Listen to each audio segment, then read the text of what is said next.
Good evening and welcome to another episode of In the Library of Graphic Literature with your host, Wallace Ryan. Yay! Thank you very much. And of course me, Luna. Luna, yay! Who actually supplied us with the beautiful arrangement for today's show, and which is kind of interesting because of a couple of the books that we're going to be looking at, right? What do you have for us, Wallace? Well, we'll start out with, I have two of each. This is a 2-4 double shot, as I call it. I have 2 volumes of the Freak Brothers, because I back-ordered, because I fell behind. And I got, actually 2 Black Hammers I bought recently. One a bit more recently than the others. And then we have our blind picks off the shelf, where both Lou and I just blindly reach it to the shelf and pull a book off and see what I can do. Whatever our spirit gravitated towards. What I did tonight was I just went and I pointed and I looked at the book I was looking at, and then I moved one to the left of the one book I was pointing at. I was like, oh, okay, excellent, even better. So yes. I just picked the first thing I looked at. Well, hey, well, it worked actually. Anyway, we'll start with the one on top here. Now these are from Fantagraphics. Freak Brothers were a very famous underground comic. Very pro drug, very pro marijuana. The Fabulous Furry Freak Brothers. And I mean these were radical comics even back then. I'm sure in some ways they're probably even more radical now, right? When you read them, right? The artwork on back is definitely giving like apocalyptic postcard vibes. Oh yeah, and the Star Wars sort of theme too, because they do all kinds of cool parody stuff. I always did like the Freak Brothers because it's just good cartooning. I've seen some underground cartooning just left me. It was just kind of just bad cartooning. But when you had people like them or Robert Crumb or whatever, they were great. They were great cartoonists. The cartoons, you could follow the stories. They were funny. They were. I mean, to each their own. Yeah, the Freak Brothers were just entirely insane, just out trying to get their weed and going on all kinds of ventures. It's like Tintin for people on drugs, right? Is about the best way I can put it, right? But like I say, beautifully drawn. And what I love too is what they call a die cut cover. This is where they and I know how to do these actually. Because I've done them for things I've done in the past, and they're always pretty cool effect, right? But let's see, this is all black. Oh no, it is all black and white except for Fat Freddy. Show them. Dun-dun-dun-dun. But yeah, just wild artwork. I mean, to me it's just as good as the. To me, I love this just as much as I love Crumb, or even some of the more modern people like Peter Bagg and stuff like that. I think that Shelton and Malverdes and Sheridan Is this another one really did it. Yeah. So this was in the 21st Century and Other Follies, and we follow that up. And that was volume 5, that one was, and this is volume 4. So this is one, but I think this is the more recent one, because they haven't been putting them out in order. They do that sometimes. They'll put out like the best of a series, and then they'll put out the worst of it at the end. So, because you think if you started out with the worst, would you buy the whole series? Really, like this, I guess is what they're thinking. May 2023. So yes, this is the more recent one. Grassroots and Other Follies. Let's see. Evicted from their apartments, the boys chuck it all and set out for the country to join their hippie brothers and sisters, simplify their lives, and get back to nature. Only to discover that nature doesn't want them. Right? So you can just imagine. It's like right? most humans. And Fat Freddy's cats. I always like Fat Freddy's cat. Just the drawing style. Like I say, it's. A lot of characters. Yeah, and to me, this, like I say, this is right up there with Crumb as some of the great underground comics. And there's only, I got 3 of these volumes. There's seven in the entire series. So there's only a few left to go. Well, 4 left to go now. And I have them all on order. But yeah, definitely worth. And especially if you're into anything counterculture at all. People talk about countercolor culture and revolutionary. If you want to see revolutionary stuff, go back to the 60s and read some of that stuff. It's just like it's burn society down type of stuff, but in a nice, peaceful, loving way, right? But anyway, Fabulous Furry Freak Brothers. Pretty. Stop, hey, what's that sound? Exactly. One of my favorite songs, actually. Yes, I always love that. Right? Okay. Here we have an interesting one from the world of Black Hammer. Cool. Colonel, Weird, and Little Andromeda. So these are two. This is characters from Black Hammer. Black Hammer it's a great series done by Jeff Lemire, a Canadian. He did Sweet Tooth, is his most famous one, Ooh. which season 2 is coming out actually apparently. Hand painted. Yeah. But there's a couple of different artists in this one. I actually really like it. Beautiful, isn't it, eh? Oh, it's gorgeous. And what I like about this though too is and I have read the whole thing too, is being able to mix all the different styles together. Oh, wow. And still have it come out. Oh, alright, is that the one or Just all of them. yeah, like this one. Andrea Sorrentino, she did American Vampire. There you go. Show Yeah. that. Oh, there. Huh. Da-da-da-da. It's nothing like a good eyeball drawing, is there, eh? But yeah, beautiful. I mean, the art throughout the whole thing. Well, not only that, but the stories are actually good too. So, I mean, it's one thing to have really cool art, but have a great story to match it up. You're really cooking with fire, right? Mm-hmm. Much like that graphic novel Stringer we were talking about there last week. Who does the art for this one? The art on this one is, but there's a bunch of different people. Well, I figured. Let's see. Art by Ray Fawkes, Marguerite Sauvage, Tyler Bentz, Andrea Sorrentino, Tyler Crook, who does Harrow County, which is really good. Sean Coroneru, Aurelia Christentina, Nick Robles, and Danny. Whew. Okay, so nice selection there. But I like all of them too. They're and the styles, even though they're radically different, they all sort of come together in a neat way, right? Like the starting out with that and then going into this sort of real simplistic one, and then into that watercolor, and then this heavily drawn pen and ink one, right? Almost like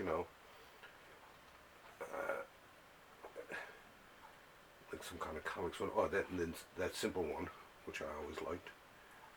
Then more that simple style that I like, and then this really cool painted style. And then the Sorrentino one, which I really, this is one of my favorite in that. But then the other ones, like I say, every chapter in this, it has a great feel to itself, right? And I can see how the artist was almost chosen for each one of those, because they all have a certain effect. And of course we have the world of Black Hammer. Speaking of Black Hammer, dun-dun-dun-dun. Now this has, what is it? Let me have a look on the back here, because I can't remember. This has, this has Black Hammer Visions number 1 to 8. And what that was it was a bunch of people who took characters from Black Hammer and they wrote their own stories. So you had people like Jeff Lemire, Patton Oswalt, Scott Snyder, Mariko Tamiki, I can't remember if it was her or her sister actually were here. And a bunch of other people anyway. But the stories are really good actually. And now this is, because I mean this is 8 different artists too, so I mean this is, I know that you're gonna, Okay. so each issue has a different style to it. Show them. So this one I like this one. This starts off, this is this girl who she's a superhero, but she's a sort of a grown woman in a kid's body, and this is about where her going to school, and she's in class with her people, and you imagine that she's trapped in the body of like a 10-year-old, and she'd rather be out drinking and going mad, you know, because she has the mind of a 20 or 30-year-old, and because she's a superhero, right? And one of the people sort of figures it out after a while. Well, I won't spoil it, but anyway. Oh, and then there's this one here, which is pretty cool. Oh. Da-da-da-da. Let's see. That one's not bad. Oh, yeah. There's another style. I think it looked this. Oh, green lady. Yeah. There's lots of green ladies out there, right? Besides She-Hulk, right? Anything's better than that. Oh look, there's Colonel Weird from that last book. Or what they've done to it. I love that sequence there. Look. So Colonel Weird, I like Colonel Weird. He's just, I could see doing a 8-page Colonel Weird, because you just do the strangest you can think. And this guy I like because of the simplicity of it. This is that simple comic stuff I like, as you know. The style. Very, very simple. Sort of Azzarello, Toth, all mixed in. Oh, and then there's this. Oh, look. Cthulhu, Lou. I see. And he doesn't want to be part of the whole God thing. He just wants to sit and drink beers. So all of them, they're all great stories. All really different. Oh, this one's a favorite of mine. This guy. They're all. Oh, that's nice art. Oh, that was the. Show them, sure. Yeah, Gilbert Hernandez, one of my favorites, as a matter of fact. That one. This one. And this one, that's Kelly Jones. Another beauty. And let's see. Oh, well, yeah, all beautiful. But the whole series, Black Hammer. Oh, I love it. So anything, run out and buy anything Black Hammer. It's all good. I've yet to read a Black Hammer book that's bad. So what have you picked? Now, in my blind stab at the shelf this week, maybe that's it, the blind stab at the shelf, I came up with Marvel Masterworks Captain Marvel Volume 4. Now, on the back, too, I like this where they have the little all the covers? little thumbnails of all the covers. Because it's kind of like you're looking at them. So this was just after Jim Starlin, the famous creator of Thanos. He just left this comic. As a matter of fact, he does 2 stories in this. Right there, that one is one of his last stories that he did for this character, and he moved on. But the comic was taken over by this guy, Steve Englehart, who was actually one of my favorite Marvel writers from the 70s, and Al Milgrom, and they did a bang up job. Oh, here's Ant-Man. Oh, your favorite? One of my favorites, yeah. In the classic old thing. But this was, it actually continued on. It's funny because when you have a comic lose someone who's such a big influence on the character and all that, usually it'll go downhill then, right? But this, geez, for the next year or so, it was a fabulous comic. As a matter of fact, this number 41 is one of my all-time favorite comics. I still have my original copy of that. It's beaten up and all, it's fallen apart. But and it had, what I liked about this is it had all kinds of inkers. Bernie Wrightson, P. Craig Russell, Bob McLeod, Austin, Milgrom, a whole bunch of people. But beautifully, one of my, I should be showing the folks, it's one of my favorite Marvel stories, right up there with the Starlin stories and that. Very cool. And he goes on a quest and all that, and which in and of itself is very cool. And yeah, so if there's a second grade age of Captain Marvel, it's Al Milgrom and Steve Englehart's Captain Marvel from 34 to 46, and I love this cover too. it's just beautifully done, right? It's so simple, right? Mm. This was drawn by a guy named Gil Kane, one of my all-time favorites. But this, and I'll just show the people, just to show you that this is talking about the last of the Starling.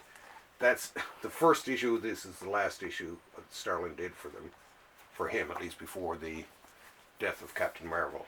Oops, I let it slip. Actually, his death. He's one of the few Marvel characters they have not brought back from the dead. They've brought all the rest of them back, but not him, because he died by cancer. Oh.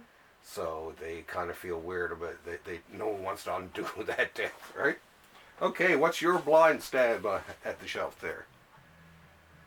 Oh, what was that? I can't even pronounce that. Oh, the Macanudo. Macanudo?